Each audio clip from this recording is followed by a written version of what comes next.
I really need to acknowledge Craig Henderson, who has been so helpful with all of the technology support. Dr. Julia Rucklidge was a student of Dr. Bonnie Kaplan at the University of Calgary, and that is the U of C connection. She is a clinical psychologist, professor of psychology at the University of Canterbury, and many, many other awards. Julia, we are so thrilled for you to come to Calgary, so let's give her a very warm Calgary welcome. Couple of housekeeping things about downtown U of C.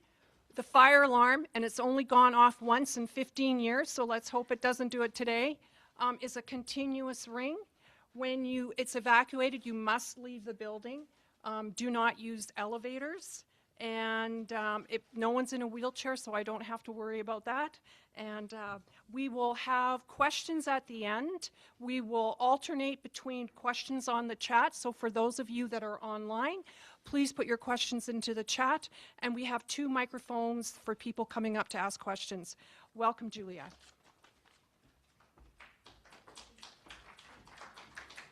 Thank you so much. And thank you so much to the Rotary Club for inviting me, and to Deb, who I know has done a lot of the background organizing along with Bonnie. I wouldn't be here without all of that assistance. So I'm thrilled that you were interested in hearing about what I've been doing for the last 20 years since I left the University of Canterbury. So to start, quick disclosure, I am going to talk about some supplements today, just to make it really clear. They haven't given me any money ever to do any of the research that I've been conducting over the last 20 years in that space. And all the research has come from independent sources. And I have a slide at the end that acknowledges all of the different grants that I've received. And also to acknowledge that I'm going to talk about the role of nutrition in mental health challenges. However, I also want to remind us all, or just to acknowledge that there are many different ways that people are struggling.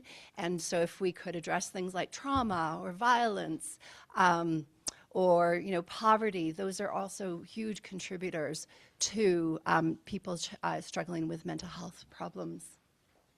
So just to start with the scale of the problem, is that, and particularly I want to reference young people, because there is a real worry that it's been increasing in our young people specifically. And it was highlighted in this recent book that actually I saw Deb, she was walking around with it, The Anxious Generation, by Jonathan Haidt. And in that book, he details the rise and the challenges and the problems in our youth and our children in our youth. He particularly references 2011, which is when the smartphone came out. But we know when we look at long-term data that the rise in mental health problems started long before 2011. But just to give you an idea, and in particular the worry is for children, is for females, is that rise for girls in terms of major depressive episodes in the last year, and that's US data. That's anxiety prevalence across different age groups, but you can see that it's going up the most in young people. When we look at US emergency department visits for self-harm, you see that rise, particularly with the girls. And here's some data from Canada, which is looking at Ontario teens emergency department visits for non-fatal self-harm. And again, you see this rise in the rate per 100,000 going up in the last decade or so. But again, particularly in our females.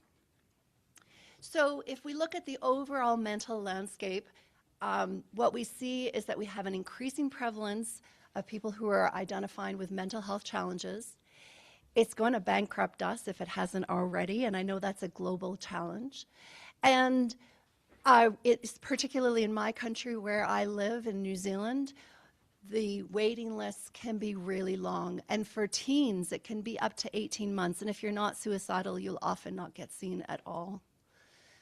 And the other side of the coin is to just acknowledge that while we have some fantastic therapies out there, medications, psychotherapy, they don't work as well for everyone as we had hoped. And there are many people who receive these treatments and continue to struggle. I do want to acknowledge that in some cases those treatments do save lives, but unfortunately not for enough people. So we need to be looking at other ways forward. However, I also want to acknowledge that our current way of thinking about mental health disorders is to wait for people to get unwell, and then we offer them treatment. So we are essentially ambulances at the bottom of the cliff. And so one thing that I've realized that I didn't want to do anymore is to continue to be the ambulance at the bottom of the cliff. And so what I'm going to focus a little bit on today is how can we start to think about resilience, improving people's resilience, so that they have greater coping strategies and tools when hard stuff happens, and acknowledge that a lot of hard stuff has been happening. Our environment is stressful. So if we think about our kids in terms of all the challenges that they might have at school, the increase in technology and the social media and the impact that can have on self-esteem, depression, anxiety, the worries, the real worries about climate change and the impact that is having, particularly on our young people. And then we've had things like COVID that's happened at a time in formative years where they should be socially connected, and they weren't. And so I think that has impacted on their resilience. And finally, just to acknowledge all the environmental challenges that we have, and this is just a photograph from the Calgary floods, or the High River floods from 2013, where Bonnie and I did some research specifically to look at the effects of additional nutrients on helping people with stress. So what I think is happening, given that we have such an ambulance at the bottom of the cliff approach in our mental health care globally, is that we're really not thinking enough about the foundational requirements and ensuring that we are resilient when we face stress. And so we need to be thinking about building a resilient brain. So I want us to start thinking about prevention. I want us to start thinking about how do we ensure that our population is resilient. We often think about this from a physical health perspective in terms of knowing what the risk factors are for cardiovascular events, but we don't really think about that from the perspective of, well, what is going to make the brain resilient so that people don't have mental health events? So that's the kind of flip that I want to encourage us all to think about. So how can we focus, though, on resilience and fostering health rather than the treatment of disease and medicating distress? So how do we become more resilient? So Hippocrates said, all diseases begin in the gut. And so that is where I think we need to focus in on, is that we need to be aware that there is this incredible communication that's happening between the gut and the brain, and that this gut-brain axis is so influential in how our brain is operating. Either it's fed well, and it will receive all the nutrients that it needs in order to function at its best, or it will be given foods that are nutrient poor and won't be providing those extra nutrients that are so important for resilience. And just to acknowledge that, in fact, the gut sends 90% of the signals to the brain, with 10% going from your brain to your gut. So it really is so essential and important that we get the microbiome at its best in order to send those best signals to the brain. So what you put in your gut is essential. But actually, when we look at well-being models, which are focused on prevention, they often don't talk about food environment. They'll talk about movement or social connection or kindness or being aware of your environment. But a lot of those models are completely ignoring what we're putting into our mouths. So what role does that food environment play in mental health? So I put this slide up when I'm teaching about this because it's so important to acknowledge that the brain punches above its weight. It's 2% body weight, and yet it consumes between 20 to 40%, depending on your age. The younger you are, the higher the metabolic needs are of the brain, which makes sense because there's so much growing and reconstruction that's happening as we go through early developmental periods. So when we eat, we are often, if you think about it, predominantly feeding the brain. So we want to make sure that what we offer it is going to provide it with the nutrients that it needs to function. Alongside that, knowing that, we are in the midst of one of the biggest social experiments of all time, and that is the rise in ultra-processed foods. And if I think about my own lifetime, I would say it probably for me happened in the late 1970s, where suddenly I stopped making home-baked goods and switched to things like President's Choice cookies, which have got added things in there to make sure that they taste good, they store well, but they started to deplete in the nutrients that you might have gotten out of your real home-baked goods. So we shifted, and we saw that we started to have takeaways, or in the grocery store you could start just buying an entire meal rather than baking it from scratch. Now, I acknowledge that it provided a wonderful resource for people who were time poor, but we need to start reflecting on the consequences of some of those decisions. So we've shifted our food choices from where our ancestors ate mostly real whole foods. There was a switch, and that's happened over several centuries. The processing of food, and it actually could be even longer than that, because cooking would be a form of processing, canning, freezing. These are all forms of processing that preserve the nutrients of that food, but of course make it a different experience, but also allows for being able to store food for a much longer period of time. But the problem is this ultra-processed products, which have crept up on us over the last few decades in particular. And the way they've been defined, and there's a wonderful way of classification system that's come out over the last, I'd say, 15 years. It's called the NOVA classification, and it classifies from 1 to 4. And the one that we need to be particularly attentive to is their classification of 4. There's a lot of disagreement, well, a lot of discussion, let's say, in the academic literature on whether or not it's a perfect solution or a perfect classification system. And of course, with anything, there are some challenges. But I think overall, if we think about and use this, which is consider that they've been chemically altered, this is probably the number one thing that I will say to anyone, is that if your food that you're purchasing contains ingredients that you don't have in your kitchen, there's a good chance that it's ultra-processed, because having those additional chemicals that are in there might have been used in the chemical alteration of that food. Formulated industrially, hyper-palatable, and ready to drink and eat. And how are we doing? Are we eating these foods? And oftentimes people say, no, I just eat those things on occasion. And this is the population data that we need to pay attention to. When we look at Canadians, 48% of their calories are coming from NOVA classification 4, which is ultra-processed products. Half of our calories are coming from those foods. And when we look at young people, it's 2/3 of the calories are coming from ultra-processed products. And so when it's moved and shifted from an occasional treat to the predominant foods that people are putting in their mouths, we really need to pay attention. So what is wrong with ultra-processed products? I've thought about this a lot. And one of the things that I think most people might say would be it's sugar. And yes, this is a problem, but I think when we focus just on the sugar, we overlook a whole bunch of other things about those products that may also be problematic. And so I want to highlight some of those, things like the emulsifiers or the sweeteners or the colors and the flavors or the thickeners.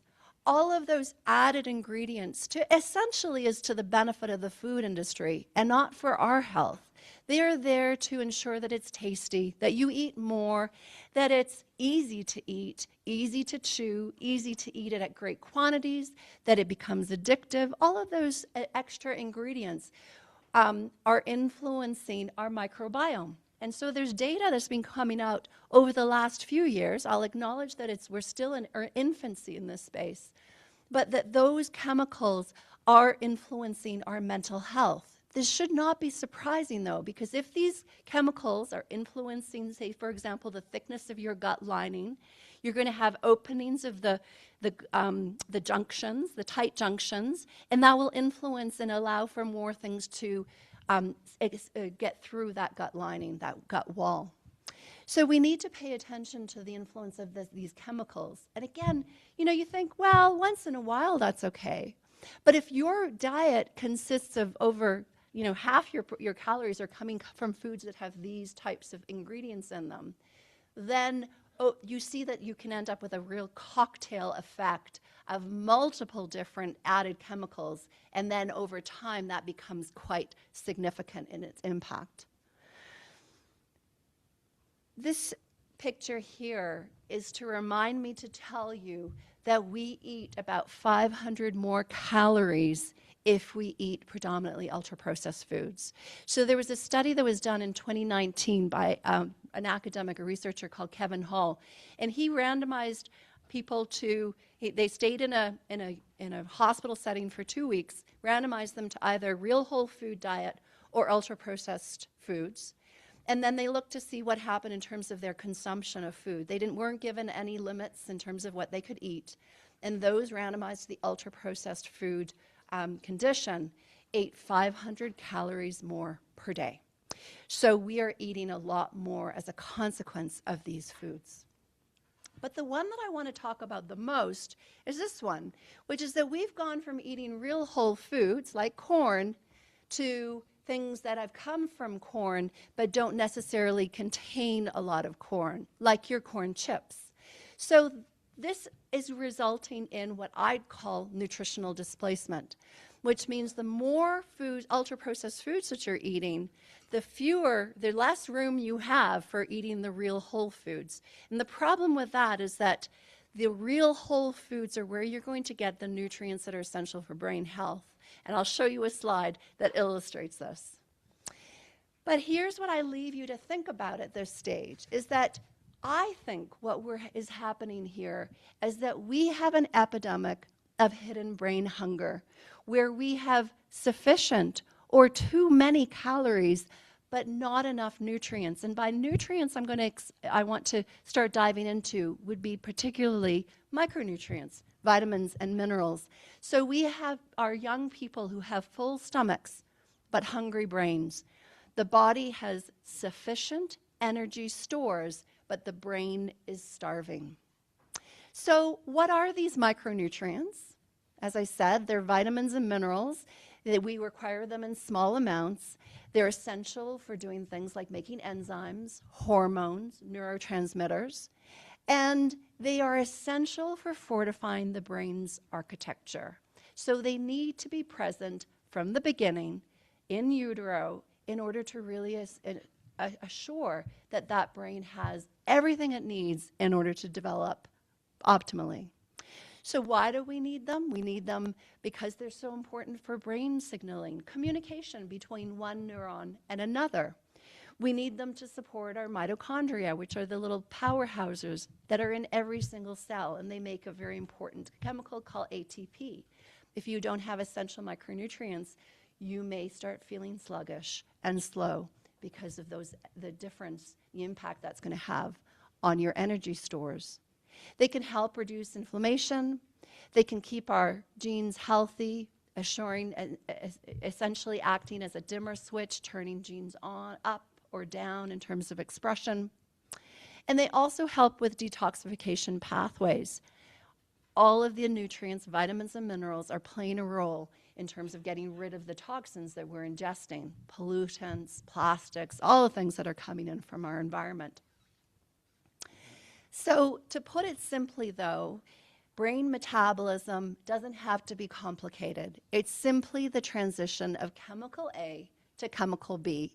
Chemical A could be tryptophan, which is something that you get out of your food, and chemical B could be serotonin, which is a really important neurotransmitter for regulating mood.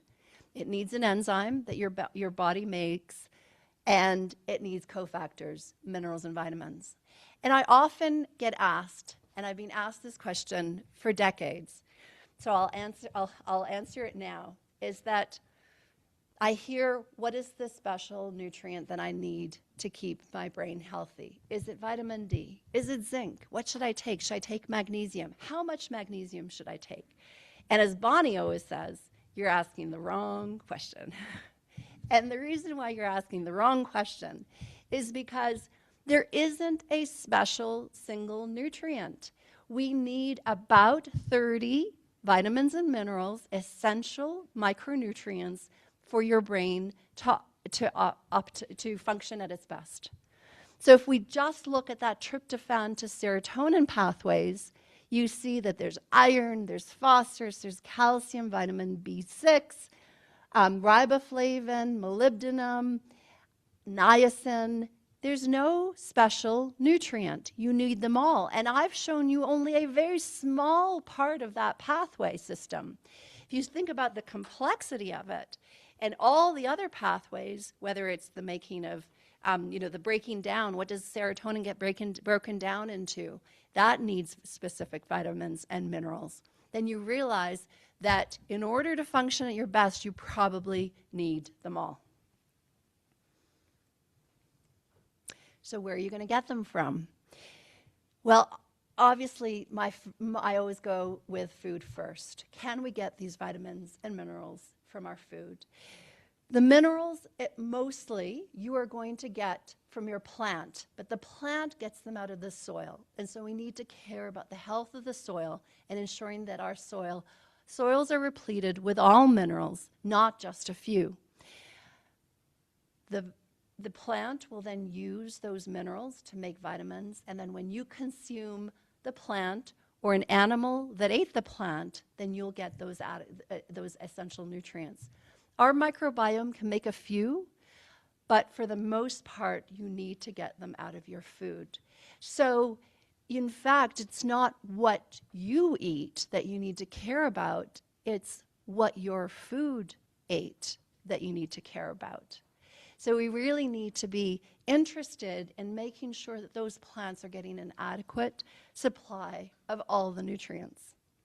And so then you can get this out of these, if you eat things like your fish or your nuts, your legumes, your beans, your fruits and vegetables, those would be a good place to go to in terms of getting those nutrients.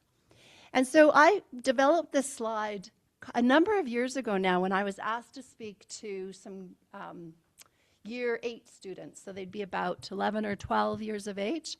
And I thought, how do I teach them about the importance of these vitamins and minerals? So what I did was that I came up with this slide, which illustrates a few ultra-processed products and then some real whole foods. And I listed some vitamins and minerals. I wasn't able to put them all there because it would be too long, but you'll get the picture.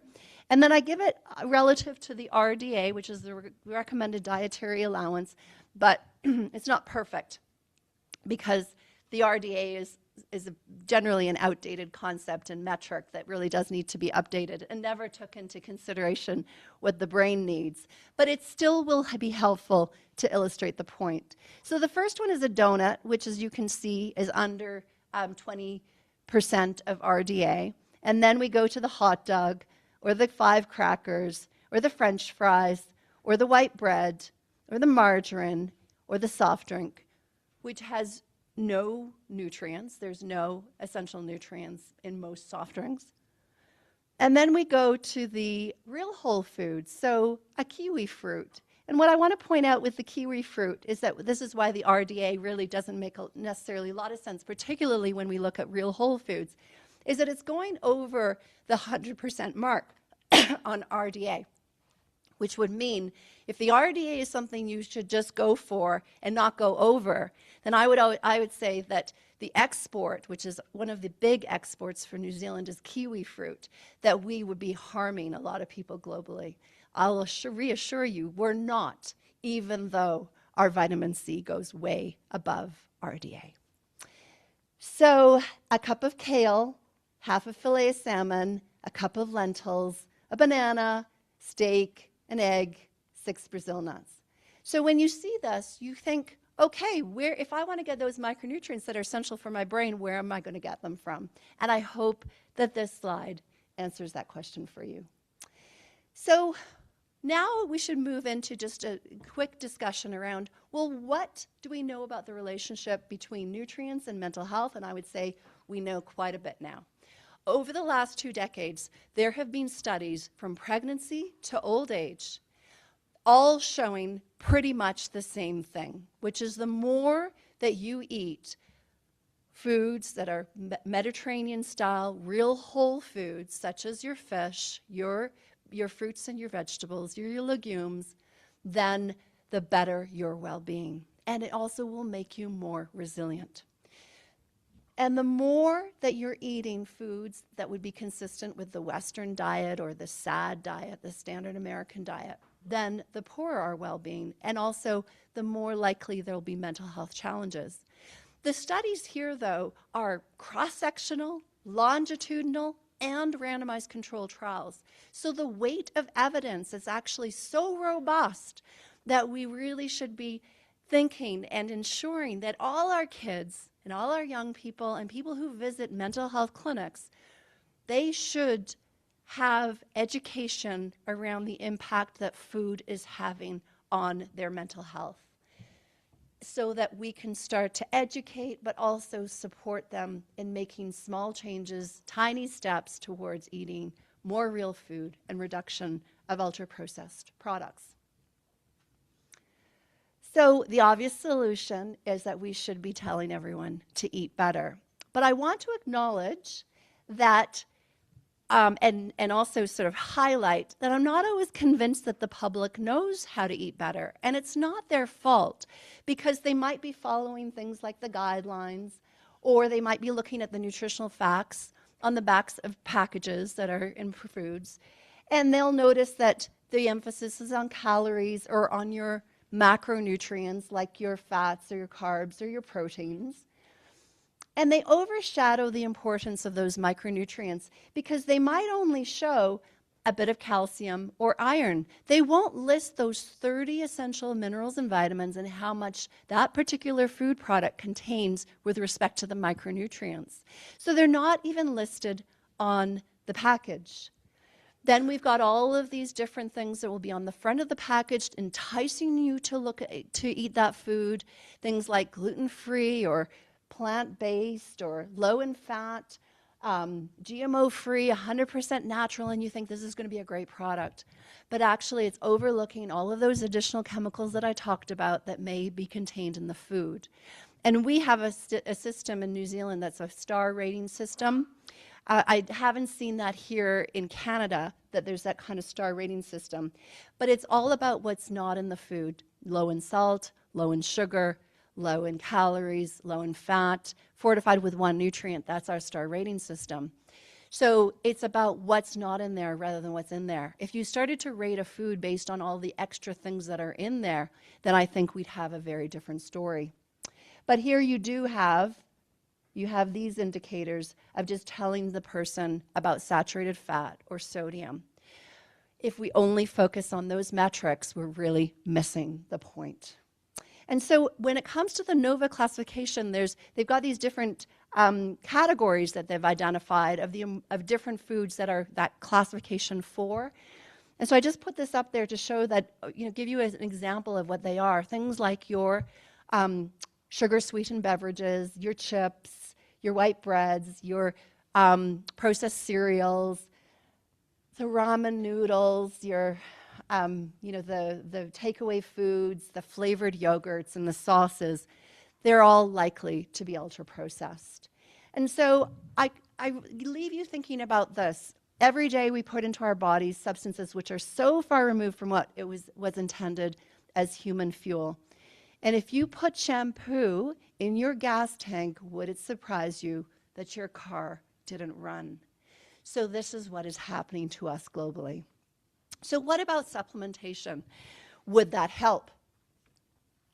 I want to say at the outset that supplementation for me is proof of principle, which is that our food environment is currently a mismatch with what our brains needs. So what we're eating, whether it's ultra-processed products or eating foods that are grown in soils that are nutrient depleted, What's happening is that we have a global challenge around ensuring that the brain is getting adequate nutrients. So when we've done our research, we've been thinking about the RDA. We have to think about RDA concept. But in terms of supplementation, we're normally in our clinical trials that we've been doing, we've been going above the RDA, which is the recommended dietary allowance, because as I said, it doesn't take the brain needs in mind, but typically below what's called the UL, which is an upper limit, which is where if you go above the UL, then you increase the likelihood of having a side effect. Now, there are some serious problems with the UL concept, and that is that it's always done based on single ingredient research. And as we know, the brain needs all the ingredients. So why would you ever do a study with just a single nutrient? But that's how it's done. So for example, the UL of zinc will be based on preventing a copper deficiency. But if you consume a supplement that has both zinc and copper, then it's no longer as important to be concerned about the UL. Same thing with a lot of other nutrients. So we think that the therapeutic range is probably between the RDA and UL, with some exceptions of going over the UL because they're logical. So the treatment that my lab has been researching basically comes out of this wonderful province, Alberta. And the idea was started here back in the 1990s, where a couple of families thought about using nutrients to help their family members treat some really serious psychiatric challenges, bipolar disorder, psychosis, depression. And they followed that concept of giving them the nutrients above the RDA. In order to do that, you need to give a lot of capsules. And so our most recent studies have been using a formula, which I assume I can name formulas here because there's no, we're always so scared you can't name formulas if you're teaching in front of an academic audience. But the two formulas that I've been studying over the last 20 years are Empower Plus and or Daily Essential Nutrients that are made by families that are located in Raymond, Alberta. The companies are True Hope and Hardy Nutritionals. And in order to get those capsules, you need to, in order to get all those nutrients, you need to take a lot of capsules. So it's 12 a day, 4 to 3 times a day. For some of our studies, we've used fewer than that, so 4 to 8 for stress. Or with children, you might start a bit lower, but by the time you get into teens, you really do need to ensure that they are getting that full dose. And so just to get a sense of the ingredients, I know it's kind of small for you guys, but just to see the wide variety of ingredients that are contained in there, all of your vitamins, all of your essential minerals in doses that are, as I said, usually above the RDA. So I am now going to summarize 20 years of research in one slide. Here are how I go. So understand that over the last 20 years, it's not just me who's been doing research on this concept of a broad spectrum of micronutrients. There are others. There are people in the US who have used slightly different formulas. There are people in the UK, slightly different formulas. So I acknowledge that in this slide of trying to put it all together. But the commonality across these studies is that they've been using these broad spectrum micronutrients, thinking that there's no special single nutrient that you need to take them all. And that's based on 100 years of doing single nutrient studies that really didn't show much. The effects were very modest. So what have we found? We have found, based on over 70 studies that have been done in this space. Some of those are randomized controlled trials. Some of those are case studies, case series, could be observational studies in some cases. But there's been a lot of publications in medical journals, so much that we really shouldn't be ignoring it anymore. And we really should be ensuring that this information is available to the public. We've shown we can reduce symptoms associated with ADHD. We've shown people, when I say we, collectively, the researchers around the world, reduction in aggression in prisoners, helped people reduce symptoms associated with depression and anxiety and stress. We've helped people quit smoking. There are people who have done research in the older years showing you can slow cognitive decline with additional nutrients. We've done research in pregnancy where we've shown that moms who get additional nutrients can go into full remission in their depression during pregnancy. But not only that, it puts their infants at a better start to life, lower rates of preterm birth, lower rates of postpartum hemorrhaging, lower rates of infant resuscitation. They're heavier babies. All of these things that we know are really good indicators as a start to life. And relative to standard care, which would be antidepressants, and every metric that we've looked at, kids who are exposed to micronutrients during pregnancy have better early outcomes, whether that's their infant regulation, motor control, orientation capabilities. All of these early indicators are showing that micronutrients taken during pregnancy not only don't cause harm, but they also seem to put a great advantage for that infant in their start to life. We've recently just published a study on adolescents who were, in order to get into the study, they had to be irritable, grumpy, have temper tantrums. Who wouldn't want less irritable teenagers? So we took them all in, and we showed the micronutrients compared with placebo led to greater reduction in all kinds of indicators, irritability, conduct problems. The kids reported more pro-social behaviors, as did the parents. But one of the most important findings, I think, from the study was that the rates of reports of suicidal ideation dropped more in the group that were taking the micronutrients relative to placebo. I have never seen that with any medication that's given to treat irritability in teenagers. And then we've also shown that people can get much better sleep with nutrients, with additional nutrients. So I'm giving you this one slide with graphs and data just to hopefully illustrate how robust the data are across different challenges. And so what I hope you take away from this isn't a treatment for one mental health disorder. This is a treatment or a prevention that provides the body and the brain with what it needs to function at its best. But when we look at adults with ADHD, what I'm showing you here is just the response rate of micronutrients versus placebo. We have about 50% responders after 8 weeks on micronutrients versus about 20% on placebo. We then replicated that with children with a slightly higher placebo response. Then this was replicated in the States, showing independent replication where they showed a greater treatment response. There's a study that was published in adults with bipolar disorder showing, again, very similar responses on micronutrients placebo. With our data with antenatal depression and pregnancy, we did have a high placebo effect, but on other indicators outside of depression, the micronutrients were far superior to the placebo. This is our teens with ADHD, from the teen study, those who were identified with ADHD. You see this replication again in a different sample. And then when we looked at teens who had dysregulated mood,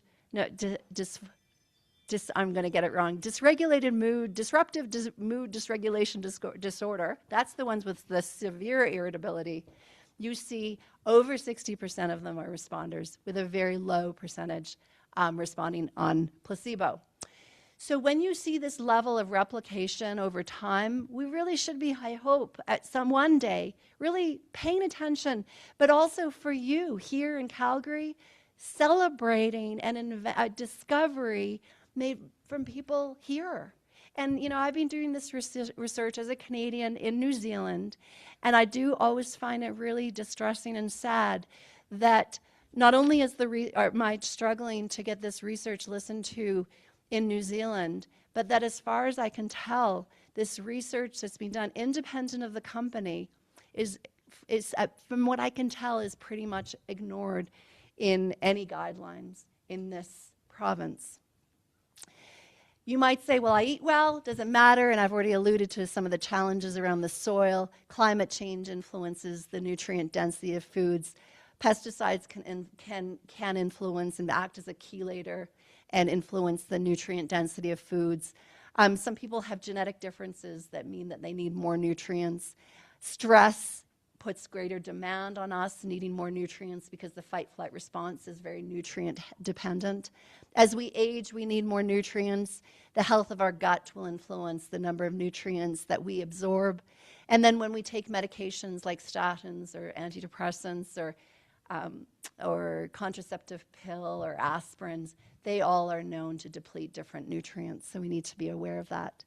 So this is where I've kind of come to, is our resilience lower due to our poor nutrient intake. So what could be some of the takeaways and steps in your or anyone's journey to wellness? One of them that I really like that comes out of the UK from the Zoe Lab and the data that Tim Spector has been collecting on microbiome and the diversity of microbiome is that they suggest, based on the data, that you should be aiming for at least 30 different plants per week. So that's a whole bunch of different fruits. It could be veggies, your legumes, your nuts, your seeds, the whole grains, your spices, herbs, dark chocolate, they would all count as plants. And one of the reasons why I like this concept is that we always focus on increasing your fruits and vegetables, but we don't talk about all the other things that are really important as well and that are nutrient rich. And so I think we need to expand perhaps beyond just talking about fruits and vegetables. And then on top of your plants would be things like extra virgin olive oil, your fish, your poultry, your meat, preferably unprocessed, your yogurts for probiotics, and then also ultimately, in conjunction with that, reducing our consumption of ultra-processed foods and all of those chemicals that go with that. But what Bonnie and I said in the Better Brain is that if we could just make sure the sound goes up, we talk about the 80-20 rule. And I know that, I mean, really, could we aspire to 90-10 or even 100? But we always need to acknowledge that sometimes we eat food just because it tastes good. So can you guys play it? Possibly?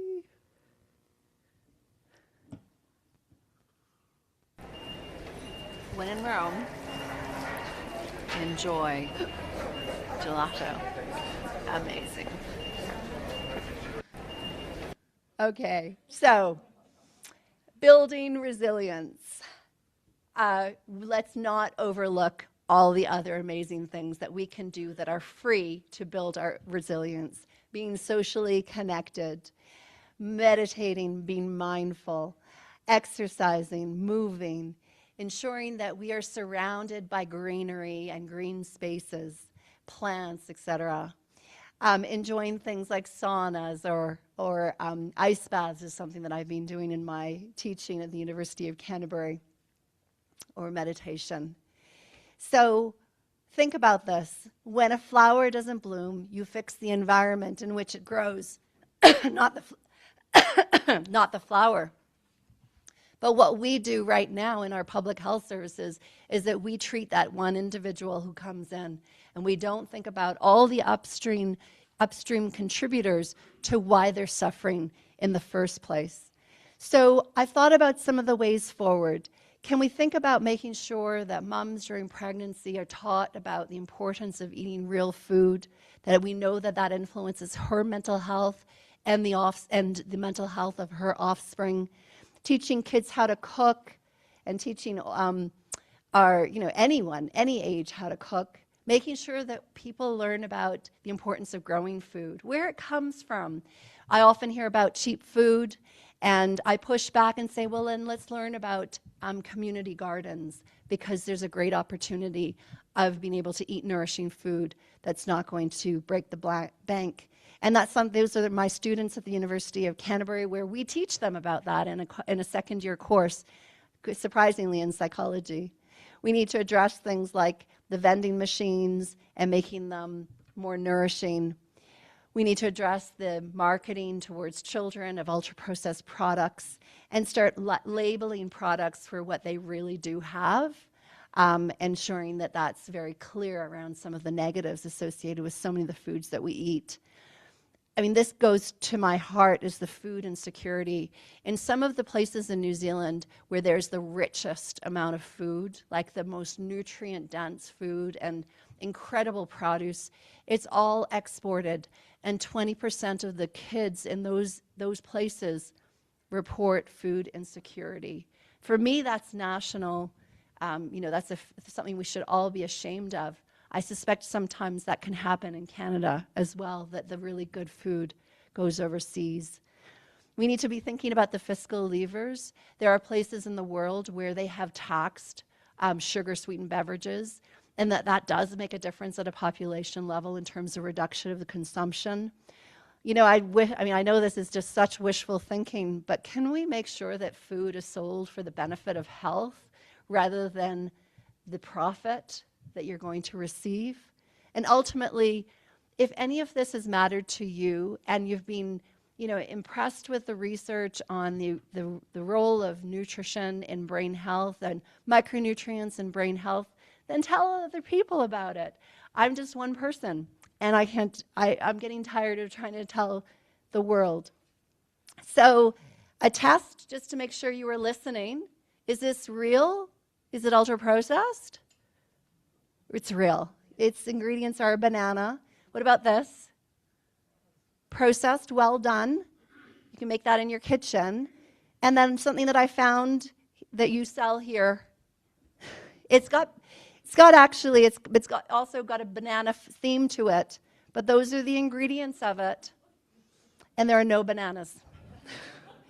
So randomized trials of the 1600s showed that putting limes aboard ships headed out for long voyages completely eliminated the 40% mortality rate from scurvy. But it took the British government 264 years in order to mandate that all ships must carry citrus for their sailors. So how long are we going to take to acknowledge and recognize that nutrition is absolutely contributing to our epidemic of mental health problems in our children, our teens, and our adults? So I thank you for your attention, and if you want to know more, Bonnie and I wrote The Better Brain. I've developed free online courses, and I've also developed UC Online professional development in nutrition, psychology, and lifestyle. So thank you very much for your attention. I'll open it to questions, but this is one of the first questions I get asked is, where do I get the products, or how do I know more about it? One of the things you can do is just email mentalhealthnutrition@canterbury.ac.nz, or it's all listed in The Better Brain. So thank you for listening.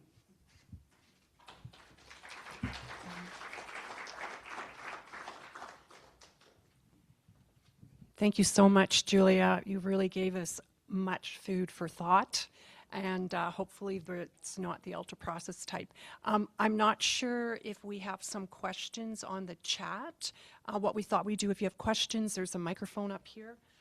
We'll just alternate back and forth, but Craig, are there any questions in the chat? There is one that has just come in now asking about the availability of the slides from today's presentation in PDF form. I don't mind. That's fine. I can provide that to Deb. Yep. Yep. Any questions from the floor here? It's just that they may not hear you on that one. I'll try to repeat it. I just wondered about the quality of nutrients. Like I have so many clients who go to Costco. Yeah. Yes, I know. Good question. Yes. Good question. And so that's a tough one for me to answer. And what I normally just say is that, first of all my research is on mental health, and sometimes people are looking for something for physical health. So I'm not here to answer that question. But when it comes to mental health and actually trying to support people who are maybe struggling a bit, then I would just stick with the formulas that have been studied. I mean, the Alberta formulas are the ones that are the most studied in the world. And you guys are lucky that you can buy them here in Canada. They're not easy to get in New Zealand for lots of ridiculous political forces. But you can mail order them here and get them.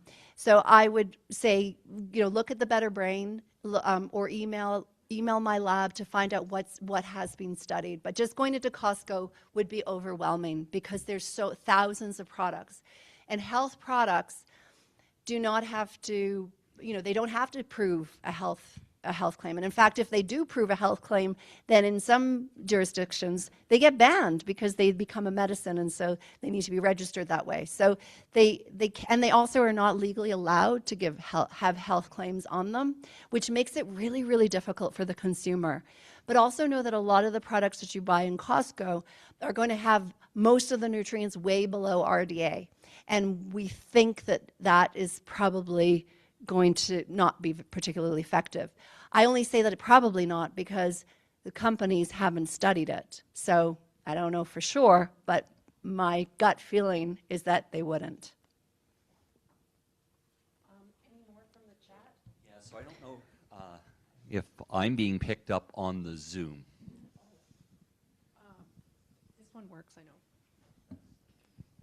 Okay, so the main thing that people have been asking on the Zoom is for copies of the PDF slides. Yeah. And as well, whether or not the entire presentation can be made available. It's okay with Dr. Rucklidge. We can put this on our Rotary Club's YouTube channel, and it would be available Yeah, there. no problem. Okay, so there is one question. Given that micronutrients are critical, is there data that supports the whole food supplements giving the same results? Okay, so is that whole foods versus supplements? Is that the question? I think that's what the question I think that's the question. Okay. Every time I see Bonnie, I say, I just don't think I can do another randomized controlled trial. But I do think that that's an important trial to do, which is, can you achieve the same results from just changing diet? We don't know. We don't know the answer to that. And that would be a great thing to do, which is to compare, can we help educate people on changing their diet versus giving them the supplements? And would you have the same outcome? So I don't know the answer to that question. I think you'd probably definitely see benefit by helping people eat better and reduce their consumption of ultra-processed foods. The number of stories I've heard over the years of people who just tell me, I changed my diet and I feel so much better. I know that's anecdotal, but I have confidence that I've heard it so many times that there's something to that. And also based on all the correlational and longitudinal studies that have been done on ultra-processed products and the impact that can have on increasing mental health problems. So it's a great question. And if anybody, though, would like to study that, and it doesn't have to be me, then that would be great, and I'm happy to consult on that.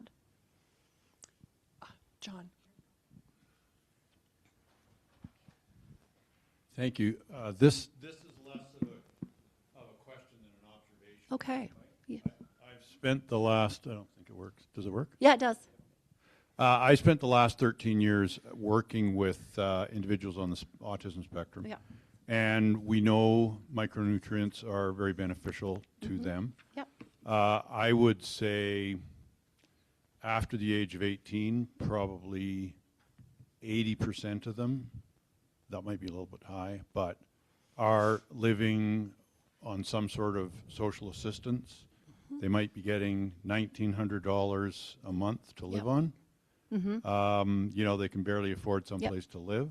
Yeah. And, it's the sad part is that often the solution is within reach, but there's a barrier. Yes. And for those individuals, so I don't know what the solution is. I know. No, that comes up a lot, is that the nutrients that we've studied can be expensive. I mean, they are expensive, and that is a huge barrier.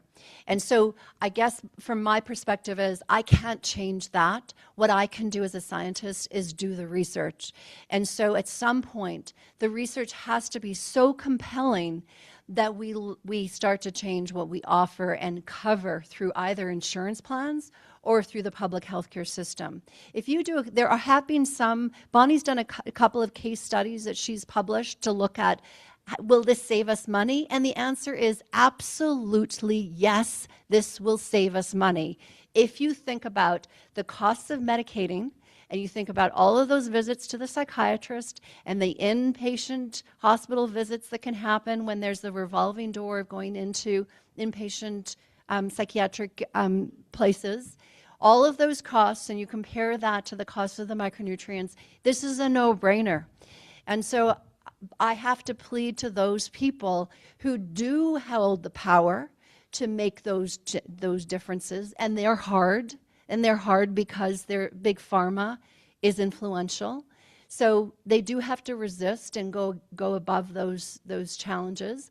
But it can be done. I always say that in New Zealand after March 15th, 2019, there was a horrendous murder in a couple of mosques in Christchurch. And the government at the time changed the gun laws within 4 weeks. So you can do these things if there is the political will to do it. And just to follow up on that, sadly, again, my experience shows that the government is excellent at reaction, but not at, I know. Yeah, so, I know. and that's the difficulty. And often showing them the cost-benefit Yeah. equation Yeah. doesn't really help because they just can't afford to put the money up front, and instead they'd rather put it on the backside I know. when it's too late. I know. And for a lot of the individuals that I've worked with, forget about the expensive supplements. I mean, they just can't afford fresh food. Yep. Just basic, decent food. Yeah. They can't afford that. And So I it's suppose I pretty would tragic. push back a little bit on that one, because I think that immobilizes people when they think, I can't even afford it, so I won't even bother to try. Because cheap food, cheap food, first of all, is an illusion, right? If you don't pay for it at the supermarket, you're going to pay for it in your health, as Michael Pollan said. But if you eat in season, you eat frozen, you learn about community gardens, you learn to cook, because takeaways are not cheap. And so what you could have cooked at home with real ingredients would cost you less than what a takeaway at McDonald's would cost you. So it is about a lot of education that has to happen from the ground up.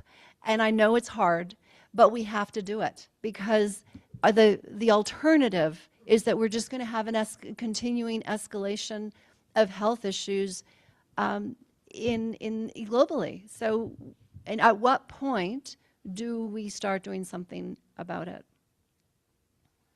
There are now a couple of questions on the Zoom. Yep. So maybe get one or two of those in here. The first was about any research or findings specifically related to dementia. Yes. Yep. Yeah, so there's research on dementia. It's not my area of expertise. I haven't done that.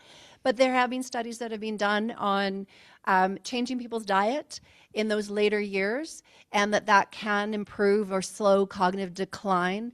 There's, trying to remember his name. It's on the tip of my tongue. Bonnie, I'm looking at you. The researcher who's done a whole bunch of different on nutrition. That's the one, Dale Bredesen, who has published the book, The End of Alzheimer's. I think that's how it was called. And not just about changing nutrition and adding supplements, but also a whole package of other things like making sure that the brain is challenged every day, moving, being socially connected, all those other things that I talked about. And there's also research that's been done on supplementation in the later years, particularly important about the micronutrients alongside omega-3 fatty acids, which I didn't have a chance to talk about. But there's also some really exciting research there. So, again, it's in terms of the studies, we need more, but the ones that have been published already are showing how important it is to ensure that the brain is getting those micronutrients throughout life. Do one quick one here. Would it be possible to get the name again of the micronutrient maker here in Alberta? Yes. Hardy Nutritionals is one of them, and then True Hope would be the other one. So what True Hope made Empower Plus, and Hardy Nutritionals is Daily Essential Nutrients. And True Hope has also made a new product that we've been studying, which is Empower Plus, I'm trying to remember, Ultimate Sticks, and they're just a slightly different formulation. We did a pilot study that showed some promise with reducing emotional dysregulation in 6 to 10-year-olds, but we're now doing a randomized control trial, but we don't have those results yet. But the reason why I mention it is that some kids can't swallow pills, and so it's a powder that you can just stick directly onto the tongue, and it gets absorbed through the oral mucosa. Thank you for your presentation, Doctor. I was wondering, those of us that have been intaking ultra-processed food, does that affect our absorptive physiology to kind of screw things up so when we do eat whole foods, we're not getting the nutrition? Yeah, I don't know the statistic on how long it takes for your gut lining to sort of be regenerated, but you know that we're always, making new cells and things are getting upgraded all the time. So I would say it's never too late. Never too late to start introducing real whole foods into your diet and reducing consumption of ultra-processed food. And yes, it may have done some harm, but it's something that can be reversed. So I wouldn't ever give up hope and think that this only has to happen in childhood and then it just won't work. We see benefits across the lifespan when diet is changed. So it does give me hopefully gives you that hope that it can be done. It may take a while, and our digestive system might react to different foods, but I would persevere because it's going to be worth it for both your physical health and your mental health. One more question. Thank Yes. you, Dr. Julia. Yeah. I'm a big fan. Everybody, you. every medical professional in the world should read this book, The Better Brain, in my opinion. Anyways, I have maybe a question you may not be able to answer. I don't know. So I've been a plant-based advocate for a long time, 20 years easily. But recently, this carnivore diet has come to my attention, and there's quite a bit of stir on it, a lot of anecdotal stuff. I don't know how much real good research, but so the question is, what do you think about carnivore? And second question is, that carnivore people seem to claim that the nutrients that you would normally get from a plant, they get indirectly through the animal eating the plant. I'm just wondering if you know if that's a supportable view or not. Okay, no, I can answer that. The most research, so there's a lot of anecdotal stories out there, and some people do amazing on carnivore. So if they feel great and it's working for them, fantastic. But if we want to look at the data and be educated and driven and influenced by the data, the most research when it comes to the connection between food and mental health is based on the Mediterranean style diet. So that's where we have the most confidence that that kind of diet is going to have a positive impact on mental health. When it comes to other types of diet, there are lots. A ketogenic diet is becoming quite popular. When it comes to mental health specifically, we are still in really early days. I think in the next 5 years, there's going to be randomized controlled trials on ketogenic diet with some pretty serious mental health challenges that may or may not be beneficial. I don't know the results of those. I think the challenge of ketogenic diet is that it's really hard to stick to. We've just been doing a study on using the ketogenic diet with OCD, obsessive compulsive disorder, and the thing that we learned with that is that nobody wanted to do it in the end. So it could be an amazing diet, but if nobody will follow it, then that's a challenge. So I haven't been able to find anything specifically on the carnivore diet relative to mental health. The challenge would be if you wanted to do it properly, you'd have to randomize people to carnivore or something else, and of course you can see some of the ethical challenges of that. The same would be like if you were to compare it to, say, vegan or vegetarian, you'd have challenges on doing that kind of study. And so that's probably one of the reasons why it can't be done. We can look at observational studies, and the observational studies tell us, yes, a little bit of meat and fish is probably good for our brain. There are some challenges with vegan vegetarian, which mean that we might not get some essential nutrients that are important. It's harder to get DHA and EPA from a vegan vegetarian diet than if you were to have some fish, for example. It's not impossible, but you have to work hard at it, and you need to know about that. But there are other things like iron is more bioavailable from meat than it is from plants, so there are some that can be a challenge. And choline is something that's harder to get out of a plant-based diet, B12. But I don't want to say don't do the vegan. I mean, again, if somebody's doing really well on a vegan diet, that's great. But what I have personally seen in my clinical career are people who are on a vegan diet and are not doing well. So that just tells me that that diet is probably not providing that person with those essential nutrients. I hope that answered. Yeah, there's a couple more No, here, but I'm I happy. see. I'm happy to stay here, but Okay. you guys might have somewhere to go. I think this is a good one to end up on. It's the call to action question. So, are there ways that people can advocate for this information to basically attract government and policymaker attention around some of the issues that we've talked about here today? Oh gosh, if I knew that, I would have done it by now.